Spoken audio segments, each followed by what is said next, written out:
Today, here in the shop, we're back to showing you how to fix the unfixable. We're back on this 70 Challenger, but the work that we're going to do can apply to any vehicle. I'm Mike, and this is My Car Shop.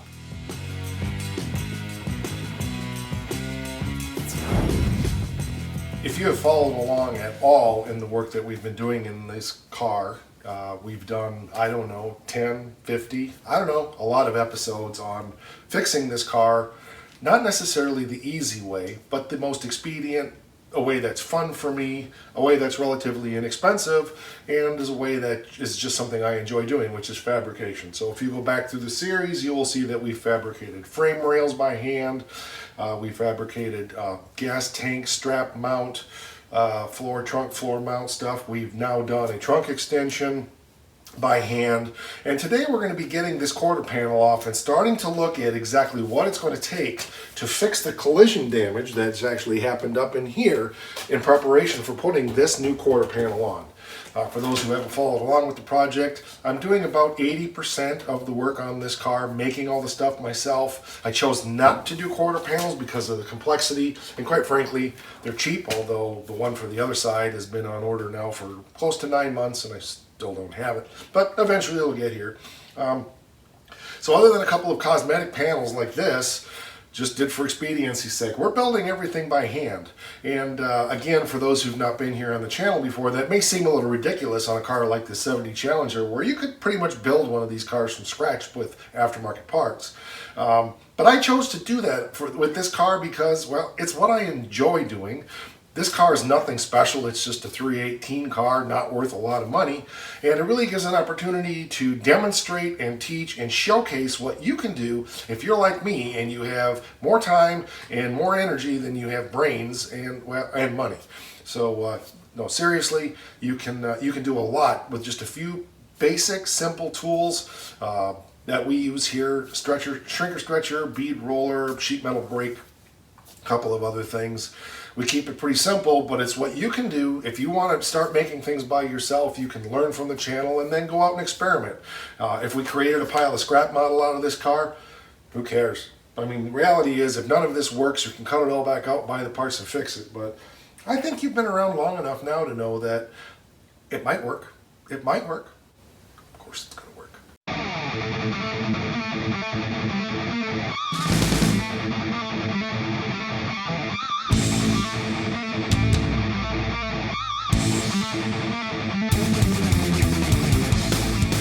When I've said collision damage, it's really more damage that happened when the car was probably in the junkyard. But you can see that our door gap edge does not line up with the door. We've got the door lined up perfectly up here, which is crucial when you're doing the kind of work that I'm doing. It's the same thing you would do if you're doing a pro street car back half and that kind of stuff. Always leave your doors on the car so that you can tell if you have any chassis shift. I'm never as concerned about the car being level to the floor as I am about the car not twisting on itself. So the doors are always on the car when I'm doing this work. But our main objective here is to get this quarter panel not necessarily cut off where we're going to seam it. My objective is to get it cut off so that I can see what we need to do to this wheel opening down in here so that we can start the process of fabrication and getting that rusty metal replaced in there with some good metal. We're not going to be putting wheel tubs on this car. We're going to be just fixing what's here. So to go back and recap last episode, I'll show you what we did in here for those that haven't seen it. I'm sorry, we don't have any light in here, but you can kind of see. We patched up got a few pinholes in there to fix yet, but we patched up the bottom of the wheel opening here. I got a little patch to make. And of course, in the previous couple of episodes, we started building that trunk extension. That's one half of it. The other half is still on top of the car because it will be joined with the quarter panel and fit perfectly. So this is the other half that we built. Tipped those edges on the bead roller, and of course bead rolled those lines in there. It's not perfect, but for a driver quality car, it's good enough. One other note, I am not going to be taking this off yet. I'm going to leave that in there as a reference point for the new quarter panel. Once I have the quarter panel lined up and the side marker light lined up pretty much where it needs to be, then I'll buzz that out of the way. But I think for now, we're just going to come in here and start back here Yeah, well, why am I telling you? Well, just do it. God, I don't have to tell you every little detail.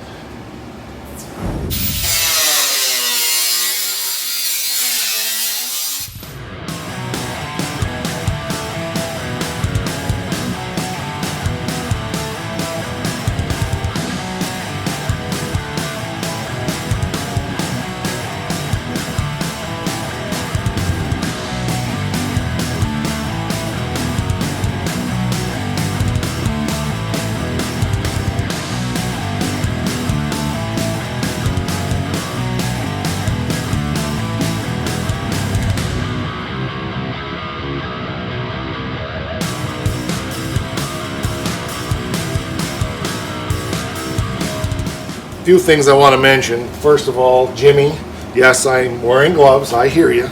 Trying to break a 40-year habit isn't easy. Second thing is, you'll notice just how far down I took that cutting wheel. I don't think I can get much more out of that, but you know, you try to save every penny by getting the maximum out, and I was able to finish that cut off with that just little teeny bit of what's left of that wheel. So, you know, cheap wad, cheap skate, tight wad, cheap wad, tight skate, I don't know, something. So you can see what we've got for an inner wheel there. I did not take off the fender parts yet. I will do that. I will probably make the piece that I'm going to put on here to match the replacement quarter panel over there. That's what I did with the trunk extension. So we got a job of work to do here to get those two things kind of put together, but you can see we've got a lot of work to do. And so, fun stuff. I got to take a look online and see for sure. I don't think there's any recess on this quarter panel lip, but I need to make sure of that before we go further. I also, in the early time lapse, I took the trunk floor extension out of there. So that's gone because I was afraid I was going to cut it when I was cutting in here. Second thing I just noticed is I got the angle wrong on my part. It looks like the part that was originally probably was bent this way. I didn't notice that on the oh, you know what? No, I do know what that is. Never mind, we're good. Part of it comes straight down, and then part of it will go this way, so we're fine with that. I already got the solution for that, so yep, we're good. Never mind. So the next thing I want to do is come back here and just go right in front of this marker light, side marker light, to give me a little more access here for visibility. This is some of what I was talking about last time, is this quarter panel is a little bit bent, so we got to be careful. Put a new grinding wheel on. I did put the trunk extension piece back in to just test fit a couple things, so I need to get that back out of the way again, and then we'll this out of here.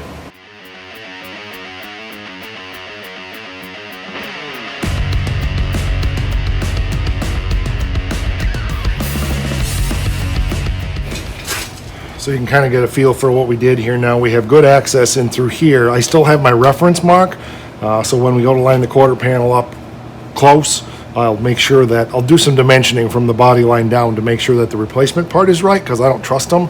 But if it is, then we'll be able to just line this up, and it'll make our lives real easy to know where to do our seam up in here, where we have to mark that out. And that is what I'm going to do. Most likely is seam that right up in here somewhere.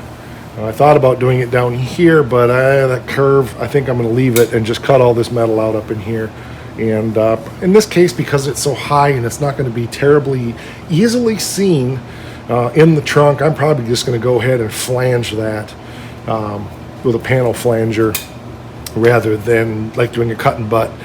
That's a long panel, and yes, I can do it, but I really, as I said before, I really just keep it simple. It's a driver. I don't care if somebody really wants to put their head up underneath inside of there and look and see that it's had a quarter panel put on it. Have at it. I don't care. It's fine.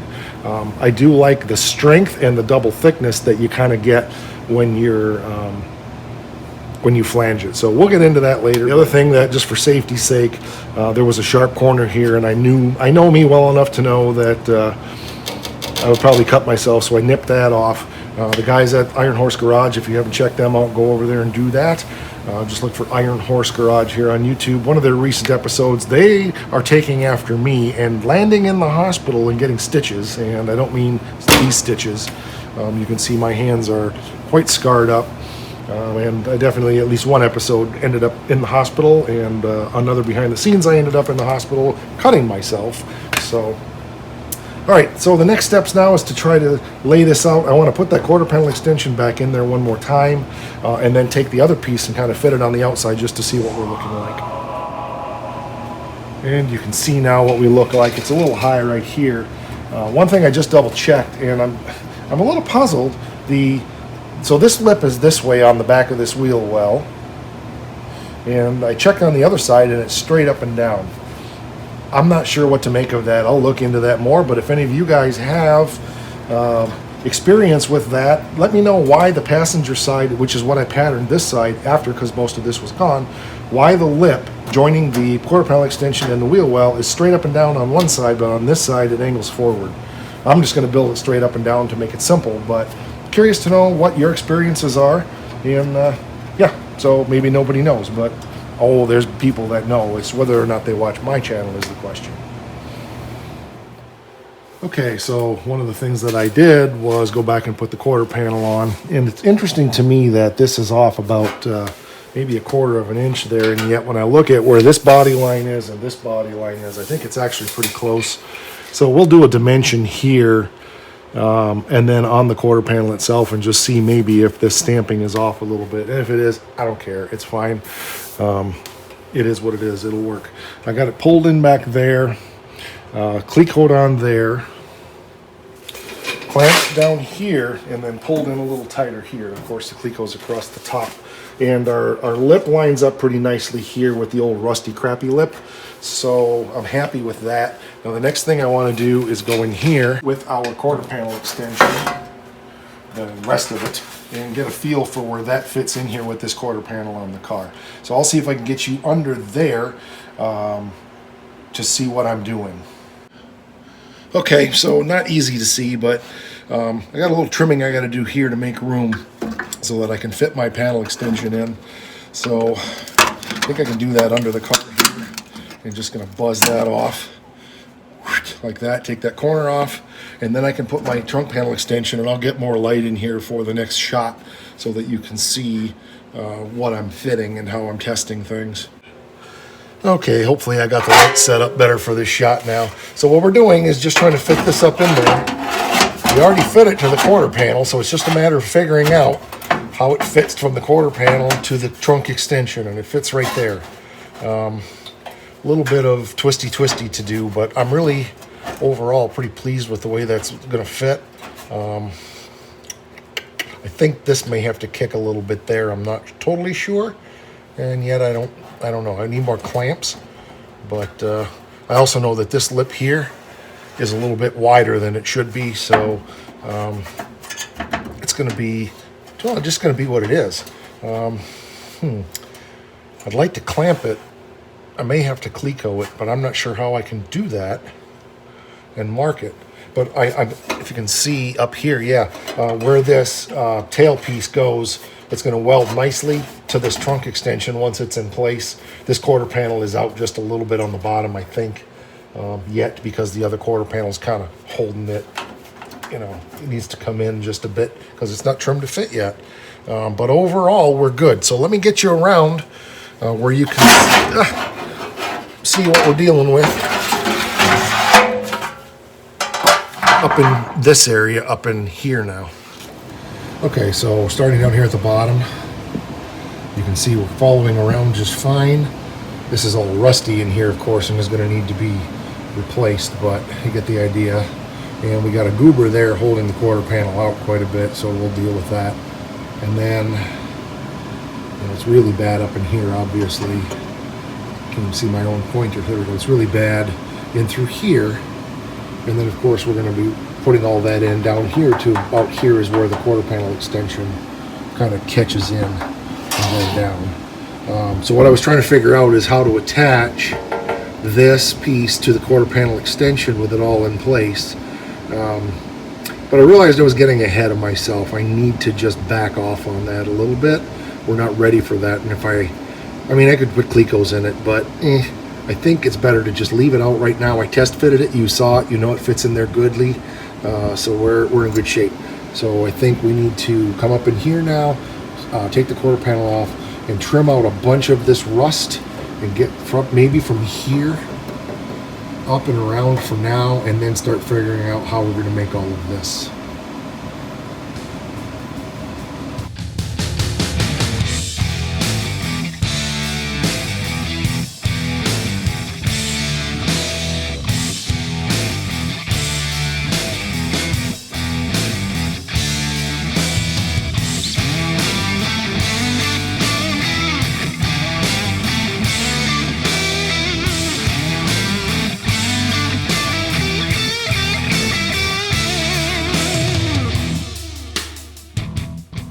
At this point here, I'm of two minds, and I think I'm going to stick with my first mind. This is all junk anyway. We know that. I got patching to do. I got patching everywhere, but I think I'm going to make the piece that goes from here up to somewhere in here, and then we'll make a second piece that goes from here down around there. And my reason is, I want to share my rationale with you. My reason is this piece right now gives me a location for the quarter panel. Now I know that it with it in there, it tends to push the quarter panel back just a little bit, but I think I want to keep that locator for now as I'm cutting more and more of this metal away. Once I have this piece made and ready to tack in place, then I think we'll go ahead and cut that out. But I like the idea of leaving myself some reference points, using the old garbage metal to kind of help me locate the new metal. So we're going to go ahead and make a piece that goes from here up and around to somewhere in here. It's not going to be exact. So I'll get a tape measure, we'll measure that out, and we'll get a piece. The other reason is, and I didn't think of this till right this second, is this is longer from here to here than 36 inches. My break is only 36 inches long, so what we're going to need to do is break that in two pieces anyway. But we'll bend one piece. I'm going to go ahead and make this out of 18 gauge probably. We'll bend an L piece that will be, it'll go this way and this way, and then we'll figure out how we're going to get it joined into that wheel well with maybe a strip or something, like similar to what I did on the 74. So we will actually be using this quarter panel as our guide, and it's going to start down in here somewhere, because the marker light, which you can't see, is about right there, which is about where that over there starts. We'll go past it maybe a little bit, and then come up and around and do somewhere in here. So I'll get a dimension on that, and we'll go get a piece of metal cut, and then we'll get after it.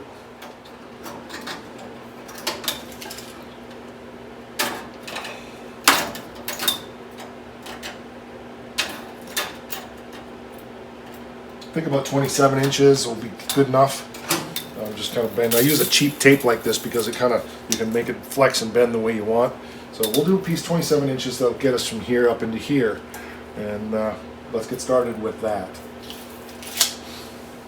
The other thing we need to do is measure how wide we want the flange to be. The factory flange was probably about an inch.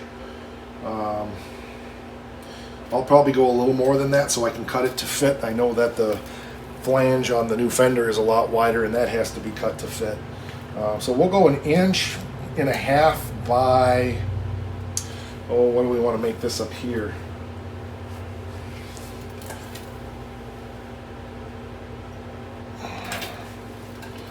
I think if we cut our piece 3.5 inches, that'll give me 2 inches one way and 1.5 inches the other way.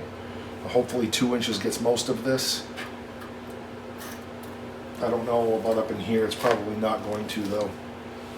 I still think that's the best way, and then we can put a piece in here if we need to fill it. I think that's going to be our best option. We've got a couple of factory edges. I think I'm going to save those. This edge here looks pretty good. Looks like it was a cut with a plasma cutter. And quite frankly, that takes me up to this, which is 26.5. I'm going to call that good. 27 was a ballpark anyway, and in fact, by the time I get in here, it'll be a little longer. So I'm going to run a square here, mark it over that 4 inches, 3.5 inches, and then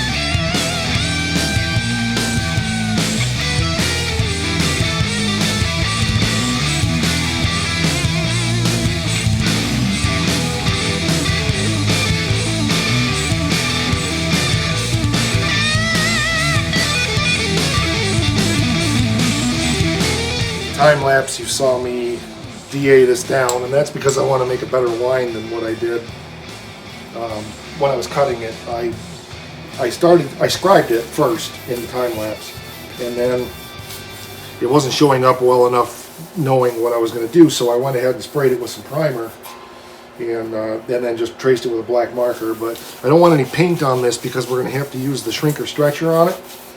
So when I mark this out to do my bend, I want to make sure that it's good and clean so that it doesn't ruin the marker, because they'll ruin pretty fast. I go through a crap ton of permanent markers out here. I think I have 6 or 8 of them in the shop, and a lot of times you can use them for a little while, then they quit and you have to leave them sit for a while and they start again. And there are better things to use, but I can buy those at Walmart, and so that's what I do. So now we're going to measure out our 1.5 inch, draw that line, take it over to the brake, bend this as a 90 degree, and got to think about this a minute. Yep, I cut this too wide, so I got to think about how I want to do this. I think, you check the depth on my shrinker stretcher. I think I can do 1.5 inches, so we may just split the difference on this and do 1.5 inches, 1 3/4. And let me explain the rationale here. Hold on. So the way that I'm intending to do this is bend this as a 90 degree and then run the shrinker to cause this to, if you think this as a 90 degree, and then run the shrinker across the top edge to cause it to pull. The problem was I put my wide part on the top and the narrow part on the bottom. I've got to probably change that so that my 1.5 inch part is at the top and the 2 inch part is at the bottom. But that's going to work out okay anyway, and I'll show you why later. But my depth of jaw on the shrinker stretcher is only about 1 inch. And if I try to do 2 inches, it's not going to stretch that properly to really make that metal move the way I want. So I think we're going to go ahead and make our lip 2 inches, and then our piece that goes up that we do the shrinking and stretching on 1.5 inches, and that'll give us our 3.5 inches. I could narrow this down more, but I got to trim it anyway once it's in the car, so we'll be fine like this. Just didn't think it through clearly enough, so there's a mistake.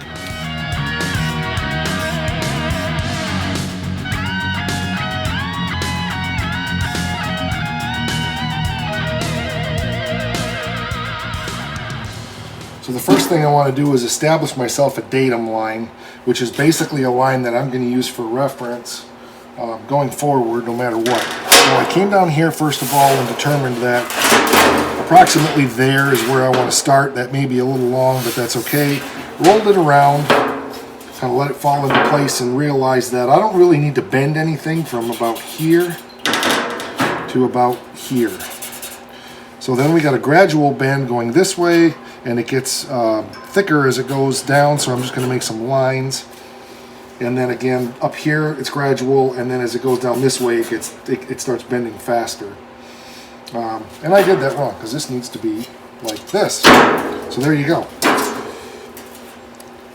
This is the edge we're going to be stretching to get these curves. So again, starting about there. So this little piece right here probably doesn't need much for stretching at all in here.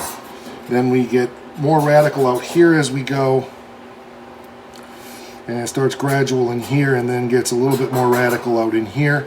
But the biggest thing I need to do is draw a line here and a line here so that I can know where I'm going as I put this back. I'm going to be going over to the shrinker stretcher, coming back here, going over there, coming back, going over, coming back. So I need to be able to take this up, drop this in, and see how I'm following these contours. I think we will do the back side first, get this going, and then go do the front side.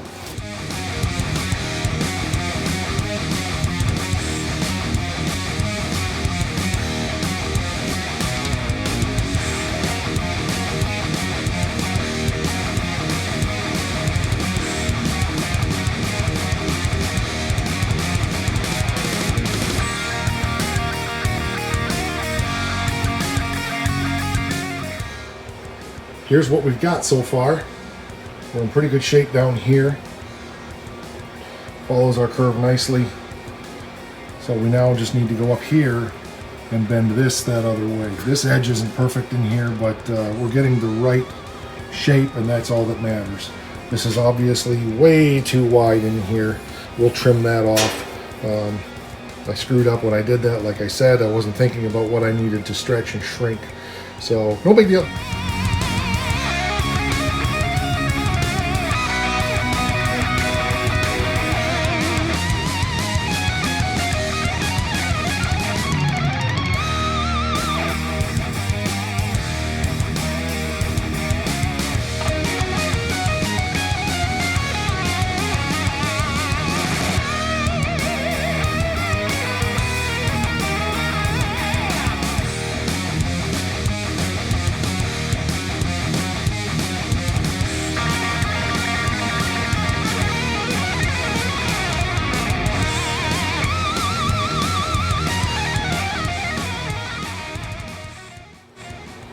So because you guys like me to teach as well as do, initially I put marks in here like this.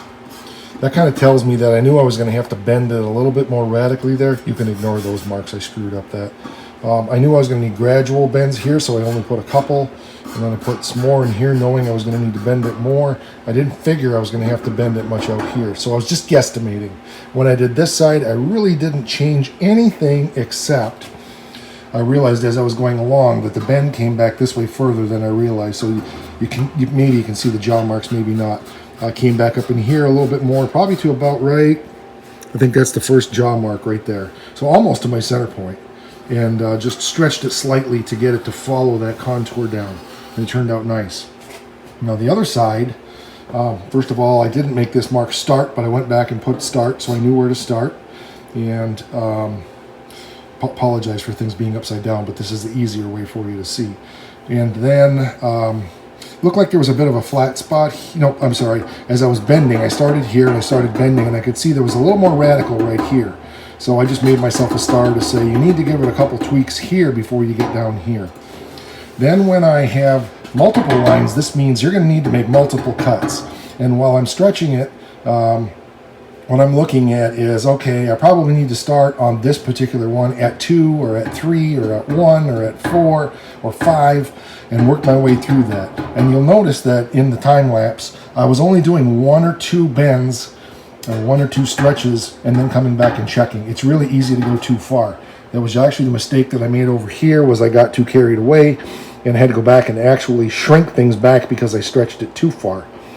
And then down here again, I just needed 3, and I knew I needed to start in the middle of that, and then really just started getting radical as I went down this way. And so it's just back and forth and back and forth and back and forth and back and forth, one little bite at a time until you've matched the contour fairly well. One of the things that I noticed was there is a bead here, and I need to see, I need to look up the part and see if that same bead is in the inner wheel well. If you guys know, drop it in the comments down there. Any of you Challenger or CUDA guys. I don't think there is. I think in the inner wheelhouse it's pretty straightforward. I don't think it kind of goes bloop. If it does, that doesn't mean I will. I can trim this all the way down to a 1/2 inch here and still be okay for engagement. So we don't know. The other thing is I do know that it does bend a little bit this way, I believe. So we're going to need to take a look at that real quick and see how that goes. And I'll show you how we do that here right now. So it's very easy to tell because, come over here where I can point, you can see that this really comes up this way, which means we know that this curves here, obviously. So we got to do some curve work on this.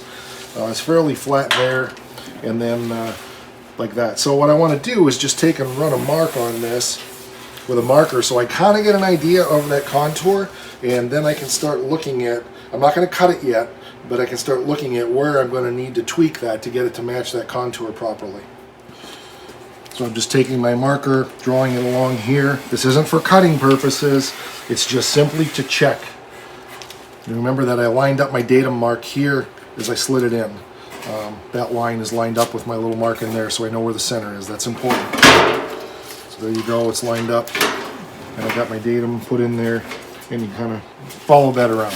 So now we can take a look at this and see where it needs to bend. And quite frankly, it's pretty easy. It only needs to bend in one place. So if we look at this line, it looks good all along there, fairly straight. And then down here, you can see that this thing curves. This is a little wide to try to stretch in here, but I think I'm going to try it. It needs to actually shrink to pull. I think I'm going to try it and just see if it'll work, just because I'm curious. Experience is telling me probably not, but you never know. So you can see what we've got. It's back this way a little bit too far. It's not lining up here exactly, but we got to remember this is also still kind of smashed and crashed in here. So the only way we're going to be able to line that up completely is to put the quarter panel back on and then get that in there and test fit it on the inside. So between that and then this piece being back here, you can see that we're pretty well building that, rebuilding that inner structure and getting things roughed together. So I got to do a little research on this wheel opening and find out if indeed it does have a bead in there or not. So I'll get online and do that. And of course there's a lot of trimming to do in here. This is actually in too far right here because this actually bends back like this a little bit, but I was not able to bend that because of that being so wide in there. But I think that's probably where I need to stop with it until we get the quarter panel put back on and can start doing some test fitting and then get some screws drilled in there so that we know it's lined up exactly where we want it, etc. The other thing I need to do is calculate where the datum line is on the quarter panel versus the datum line here and get myself a reference mark. And I'm not sure how I'm going to do that yet, although I got a couple ideas. Quite frankly, I'm thinking about just using string, but there may be a different way to do it. I don't know. I kind of figured out as I go. So there's a lot of different ways you can do it. String may not be my best option because this car isn't terribly level. So it's good progress for sure.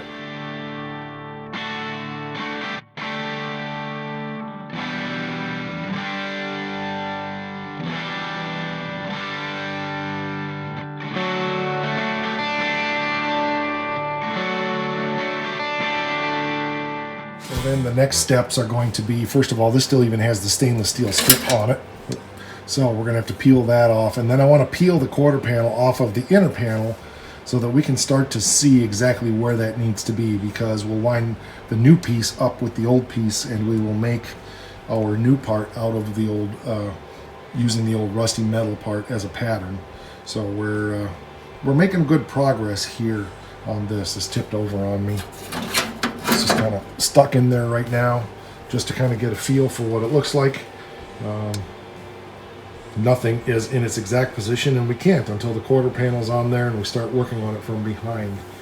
But this is what it takes to do this. You're basically making puzzle pieces and then starting to fit them together and so forth. We will, once we get a little further along, we will probably Cleco things together. Another thing that I need to do soon is I want to cut this quarter panel up higher up in here and give me more access to all of this wheel well, but not for today.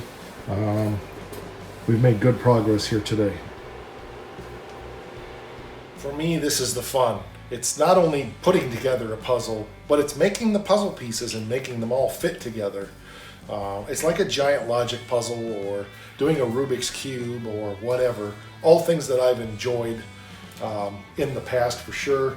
I mean, even all the way back to when I was in tech school back in the 80s in high school and taking those tests. If this gear turns this way and that gear turns this way, then 5 gears later, what way does that gear turn?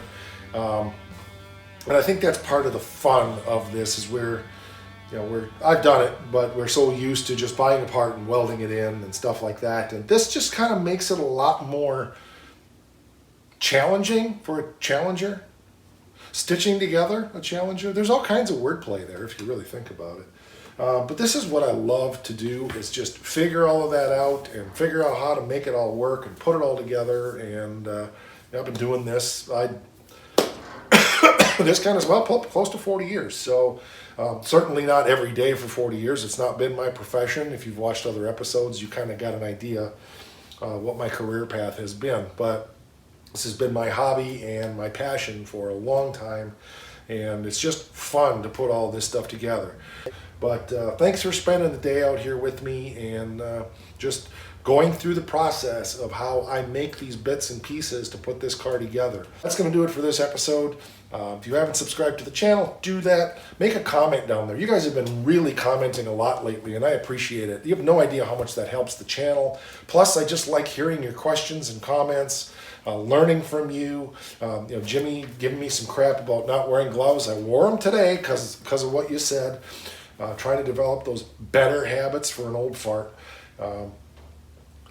So anyway, drop those comments down there. Also spread the word to other people. I know we had a bunch of people join us from over at Iron Horse Garage this last couple of weeks, and I really am glad you guys are here. That's a great group over there. So if you haven't checked them out, I said that earlier, but I'll say it again. Go over and check them out. Check out our other partner channels. They're listed down there in the comment section. Life at Speed, Duddy's Adventure, the guys in Iowa, forgive me. Bad Tree Productions, forgetting another one. Ruben, Muscle City Madness, Cuda Cave. Check out Cuda Cave also. He's doing an e-body project similar to this. So he's not fabricating everything, but he's still doing a really good job over there, and it's fun to see what you can do with minimal equipment and tools in a house garage, or a small shop. So go check him out as well. Thanks for being here, Clint. I appreciate that. And thanks for giving us a shout out as well. All right, that's going to do it. We're on that face thing, and we also are listed on your Instant Grandmother. So if you're on those two places, look for us over there, /MyCarsShop. And one more thing. Rock!